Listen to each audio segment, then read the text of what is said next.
that representation that I did with him, and that was me in the generator room. These are just regular cat generators, which are certainly not that powerful. You mean Stephen of Disclosure Project, the guy, All right. the doctor? Yes, sir. So you did an interview with him a couple months ago, right? I think I interviewed with him. I guess it was maybe like a year or so ago. But more recently, I was in Washington D.C. for his. I guess it was the Disclosure 2.0 event with the National Press Club, and then alongside that, I went and spoke to the. I guess you would call them the Department of Defense's arm. I think they were going by the Senate Intelligence Committee, as well as this new faction called AARO, AARO. And I had long conversations with them about everything that I knew and my experiences. And it went extremely well. I was told by the folks at AARO that they told me you should pat yourself on your back for what you did. They said, just so that you know, the information that you have given us, we're taking extremely seriously. They said everything that you said is getting put into the National Archives and is getting expedited to Congress.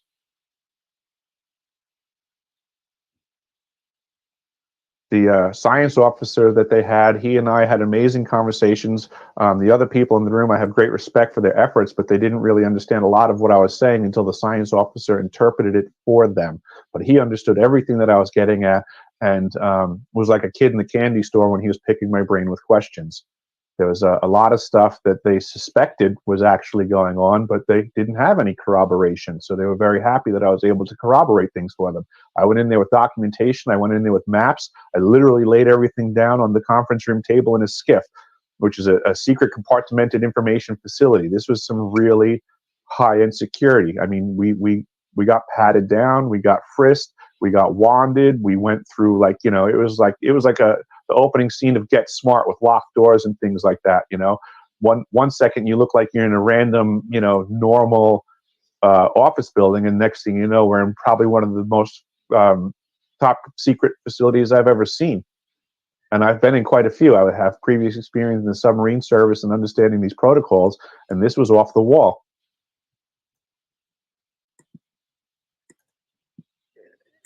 So what's interesting is that you went down, testified with this information to AARO, and you brought this out. So if you were lying and hoaxing and making this up, they could charge you with perjury, right, for giving that testimony. They absolutely. I could be in a lot of trouble if what I said was fraudulent.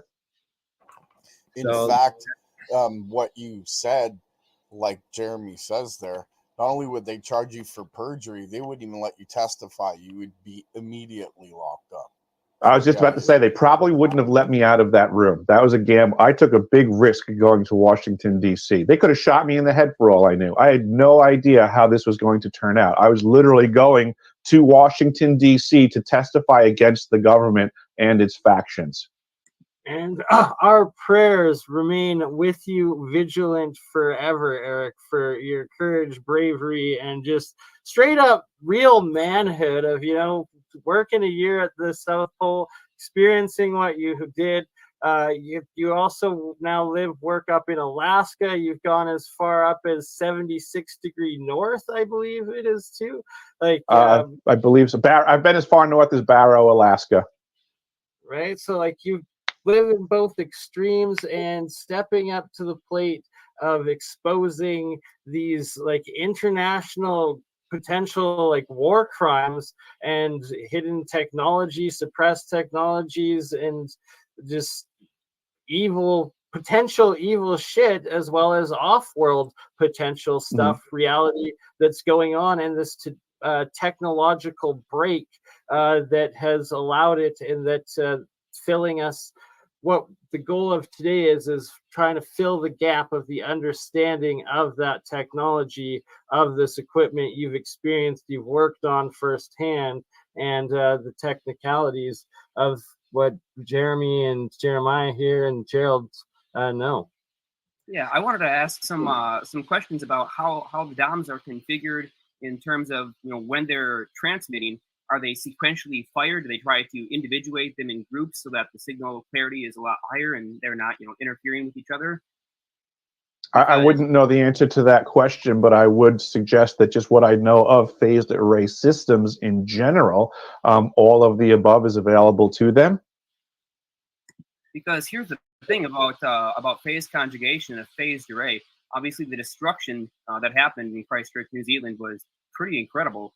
And as far as how this Antarctic station, or how this South Pole station ended up creating this accidental earthquake, would have all had to do with the firing order of these waves. See, if they say fire them from right to left, it's going to pretty much just create a wave that shoots straight off one side, and will exit out into the atmosphere and not cause any problems. If they fire them all sequentially from top to the bottom, it's going to create a beam of interference that will go straight through the Earth, down to the core and right out the other side as it deviates. So it seems like it must be the way that they were sequencing the transmission, and it happened to end up, right here in Christchurch. Mm-hmm. I would agree with you. I mean, that's my understanding of how phased array transmitters can function. I just don't want to overstep my experiences that I was never given that level of clarification on this specific device. Yeah, this sounds interesting, but how do you tune it to like certain? I have so many questions about the science of that. I can explain how you tune it and what did happen. I will communicate on that one. It's just like when you build a brand new gun. At some point, you aim at the bullseye, you pull the trigger, and you see how close to the bullseye you are. And that's what was communicated to me. Was they were literally just firing it up to fire it up, and they were aiming for something which I was told apparently wasn't Christchurch. So that's how you tune it up, is you turn it on and you pull the trigger. And that's what they did twice and accidentally hit Christchurch. I'll get back to that in just a moment. So I have this thing up. You mentioned about getting patted down in surveillance equipment before going into the skiff. Yep. Well, it turns out the CIA has a program they're working on to get around that, that particular problem of being searched and having your surveillance equipment confiscated prior to going into a skiff. So they're working on a way to weave tiny cameras into the threads of clothing in a project aptly titled Smart E-Pants. So, man. Go check that out. That's the name of the project. It's a CIA project called Smart E-Pants, and they're working on a way around that, so they can even get cameras inside of skiffs. Well, I will just say that in the grant, it's funny that you're saying this. I'm not going to mention which one of the two facilities, so I'll just keep both of them guessing. But let's just say that there was a breach of protocols and the security of their perimeter that they goofed on. So let me just show this real quick. So this is going to give a basic idea about a phased array. And if we take a quick look here, here's a concept of a controller. So you have these phase shifters, and if you fire these in a certain phase, you'll get the combined wavefront. So this is what we're calling that phase coherence or phase conjugation zone. And this will allow you to steer where this negative. This is, well, currently I'm just playing a little replay of one of the interviews I arranged and did with Eric Hecker. This one was with alien scientist Jeremy Reese, Jeremiah Pop, Exotic Propulsion. A couple other guests joined a little bit later on, but it was supposed to be with Dutch Sense again, and the second interview with them, still trying to put that together. Hopefully Dutch reaches out soon and we're able to make that. Yeah, I got demonetized. They claim that my content is not original, and I'm just doing a stream demonstrating that it is and playing some important recap right now of past streams, while also doing, and shout out to Elkman, another co-creator I work with, and I actually was editing and republished a video that will be premiering on my channel soon. That, you know, this is why they demonetized me, because I'm republishing portions of past presentations of, well, like this one will be with my friend Elkman and myself, where we cover the Grand Canyon and the different temples and ridiculous megastructures that appear to make up the Grand Canyon Pyramid Temple complex, including Solomon's Temple, Isis Temple, the Temple of Ra. There's so many. But anywho, you'll have to watch it to get all of it, and it's coming out soon. All right, back to a little bit of Eric Hecker and explaining the ice cube neutrino detector and how it generates earthquakes. This beam ends up. So especially in the case of these using scalar potentials instead of, say, a normal EM radio transmission that would get completely eaten up inside the ice. Schedule something together. This could be scary to any point on the globe, realistically, and the only thing that matters is the attenuation or how much the signal is lost. Wow. Really phased array. That's why there's so many of them. And in a phased array, it can be weaponized and turned into. Boom! Right there. Jeremiah Pop, I brought together because he knows the science better than anyone, with Jeremy Reese, also understands the science, and Eric Hecker, who had the experience and is doing the disclosure. And Jeremiah Pop explains how it works. Jeremy Reese understands, gets it, and they're verifying Eric Hecker's story right here. Into a weapon. And from what I understood, it was an accident. Like, they weren't trying to create an earthquake. If I understood correctly, it just happened to be that they got the signal just right, and the geological conditions there couldn't take it. I believe they were actually trying to hit something with an earthquake, just not Christchurch. Oh, okay, that makes the story quite a bit different, doesn't it? Yeah, I mean, this is by design a weapon. It is blatantly a weapon. They were testing its weaponized capacity when they misfired, is all. Well, the problem with, applying normal physics to that diagram that Jeremiah just showed us is that that's just assuming you have a medium with a constant density, a constant coefficient of wave transfer and energy transfer. Right. But I'm going to say ocean and geological structure, we don't have that. We have all kinds of varying densities and materials. So if you try to aim it with that, it might get diverted and go different places. If you're gonna try to engage this conversation exclusively with the standard model of physics, you're going to have great difficulty absorbing the direction that we're going, because this is all beyond standard model physics. Man, where's Notch's sense when you need him, man? He's got a whole bunch of videos talking about all this kind of stuff, Yeah, I mean, the standard model of physics is just our current understanding. It's not the limits of actual reality. So if there are folks that have a greater understanding of physics that exceeds the standard model, well, then they're operating from a privileged position, and we're in the dark.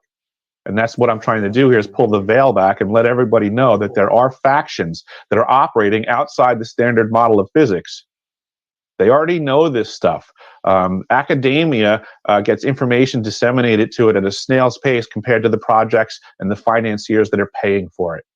You think the billionaires that are investing in this stuff don't get their intel returned to them immediately? You think that they're going to disseminate that information before they make decades worth of profits off of it? Correct me if I'm wrong, but this not a form of high-end interferometry? Absolutely is. What it is. That's exactly what it is. And so here's one thing that people might have misunderstood. If you try to transmit electromagnetic waves like HARP here, HARP uses a well-known technique of phased array antenna structures that's been around since Tesla's time, and he figured this out. So these will aim upwards and they'll reflect off the ground, and they can point the beam coherence angle pretty much anywhere within about 160-degree range. And multiple stations at different locations around the globe can actually synchronize together if they bounce off the ionosphere using the same technique the ham radio guys use to transmit signals over huge distances. But the difference with... All right, so pausing it again, because that's what I do even when replaying my own past content. And that's, why I fully fit within the YouTube monetization guidelines, and why I should get my monetization back. And why I've been playing this video, one, I still need to do the full stream covering from the beginning of the story of Eric Hecker and Dutch since, and bringing them together, and the evidence of the Christchurch earthquake and all of it. But this was a major portion of that story, and it was supposed to be episode 2 with Dutch and Eric. Sadly, Dutch wasn't able to make it, but that's how good of a podcaster scheduler that I am, that I made sure that even though if Dutch wasn't there, I didn't have Eric, by himself, that I still had a full team of Jeremy, the alien scientist, of Jeremiah Pop, Exotic Propulsions, joined the technicians, and also Gerald there, WPG Enlightened for Truth, another brilliant inventor, electrical engineer, and mind. And that's what my channel is all about, bringing together the world's top minds, the top minds on YouTube, the top fringe breakthrough science discoverers. And a lot of time their discoveries tragically have to involve exposing negatives that some branches of the government and corruption and nefarious actions and technology and potentially classified stuff, but it needs to come to light because humanity needs to do better. We need better, and we need stuff like this right here, making hydrogen fuel, making monoatomic silver, colloidal silver, and the potentials are so much more than that. But there's no funding. Nobody wants to fund it. And now YouTube even demonetizing me. It stings. It stings along with my truck breaking down. It stings along with the unemployment. It stings along with the tapering. It stings along with the being laid off from my 2 part-time jobs. It all stings, and it stings with the passing of the father-in-law, R.I.P. Andre Lepine. And yeah, all right, still got to keep it positive, so we won't end on that note. What else should we cover before we go? Let's look for one more epic video that we can play and show an example of. Here we go.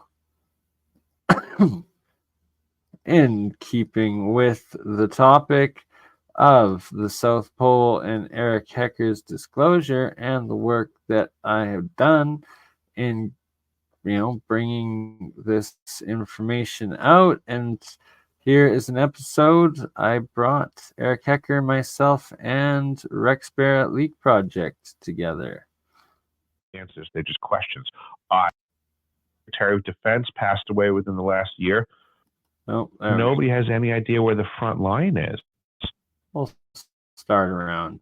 That is very well said right now, and especially with the misdirection in the media, and that even the Pope is saying essentially the world has entered a stage of World War III.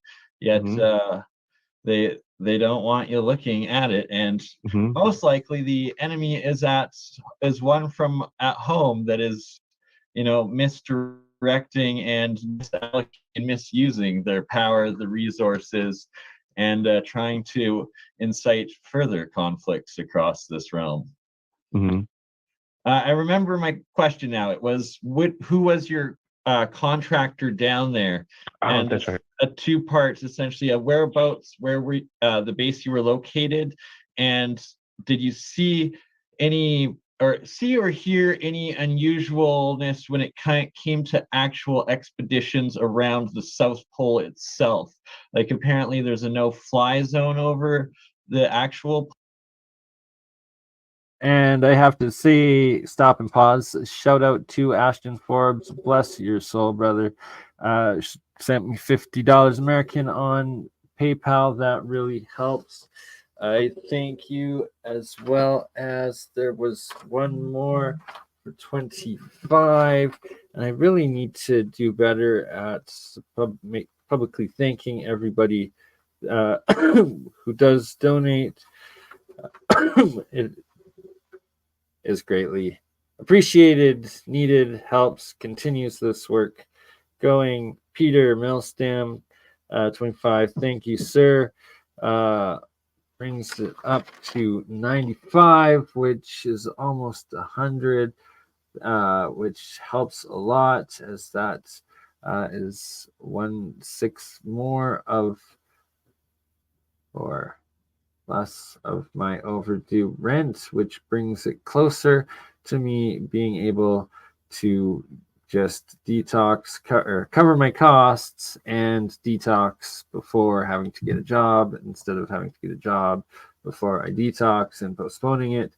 The ultimate goal being to raise enough to cover my overdue storage rent so that I can spend the next month coming off of this fucking Suboxone bullshit and shitting liquid out of my ass and wishing I could rip off my skin for 2 weeks, and then a couple more weeks of recovery, and then go find and apply for a full-time job and get to reclaiming my life. But in order to do that, I still do need to be able to somehow raise another 400 Canadian, which is only 300 American. So hopefully the universe somehow provides. I have faith. Either way, I will still be here and I will still be making content. And I pray that YouTube decides to remonetize all of my amazing, epic, original, educational, and entertaining content and interviews and collaborations and breakthrough technology research and science. Poll or something like that, and I guess maybe just your opinion on, for instance, Linda Moulton Howe's stories of right at the pole there being these antediluvian pyramids and excavation sites. Did you get any sort of wind or feeling like that, or not? Just something you can't speculate on?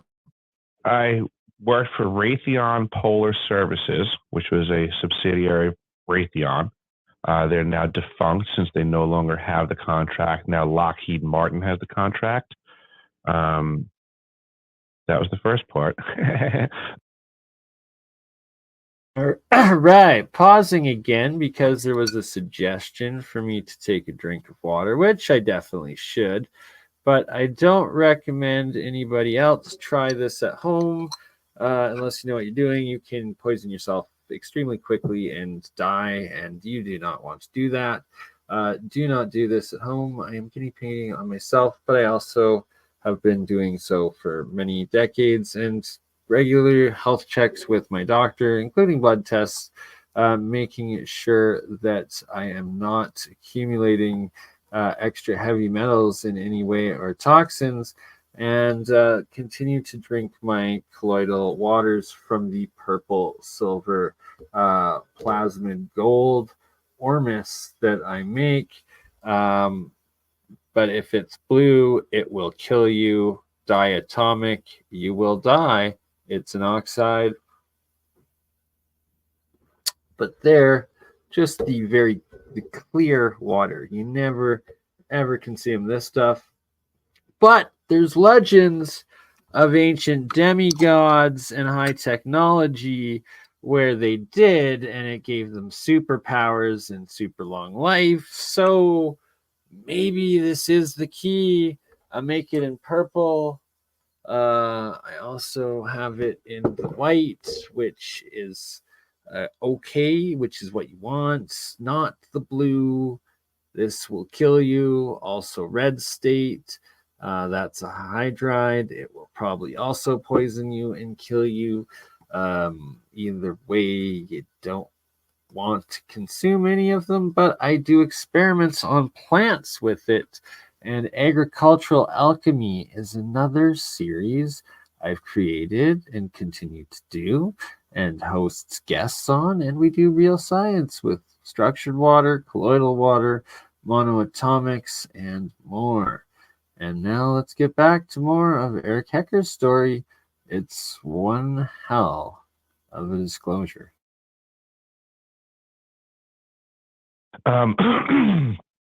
The rest was peculiar treks or Peculiar anything like stories, or like yep, if it seemed like you weren't allowed or nobody's allowed around the South Pole itself, or if there's any sort of like hidden suppressed archaeology digs or activities and stuff around there from what you've sensed or heard. Well, we were tasked with blowing up the old pole in my summer season 2010, and they didn't want anybody going in there anymore. So all right, so how about that? How about we end on that? Eric Hecker himself tasked with blowing up the old North or South Pole hole at the station. Like, okay, they blew it up because they didn't want anyone down there. What the heck was actually down there? And we will try to get more answers on that in a future interview with this good man. But I will also cover more of it in the full feature stream that I do covering the Eric Hecker story and Antarctica. But it might still be a couple weeks away. We'll see. Maybe it'll be sooner than that. Maybe it'll be in a day or two. You never know. But on that note, I'm gonna shut this down. It's 9:30 in the morning. I've been up all night. I need to get my sleep schedule normal, but that's not happening today. But love you all. If you love me, please take the time to write to YouTube to tell them that they should reinstate me and my monetization on at Crypto Alchemist 369. Keep my monetization at my BURNEYE channel and reinstate my original Bernard Conkin channel that was wrongfully taken down because I posted the link to join in my live chat, had some weirdo sicko imitate a regular viewer commenter with the stolen profile picture and name, joined in, exposed themselves for 10 seconds in the middle of a 24-hour stream. It was literally 12 hours into a 24-hour stream. 10 seconds, showed their little tiny weenie, and then I saw and booted them instantly. And for that, 3 years later, I still don't have my original Bernard Conkin channel that had thousands of hours of interviews and real science on it. So, if you're able, please take the time to email YouTube and tell them to reinstate my channel and my monetization on Crypto Alchemist. It would be appreciated. Love you all. Love for Provo, good man. Love for Jeremiah Pop, Exotic Propulsion. Love for Ben, Benefits TV. Love you all. Love every single one of you. Thank you for being here. Please do share. Please do be the change you want to see in this world. And I will be back, hopefully sooner than later. Love you all. Until then. You crazy mother. Yeah. It's just burning.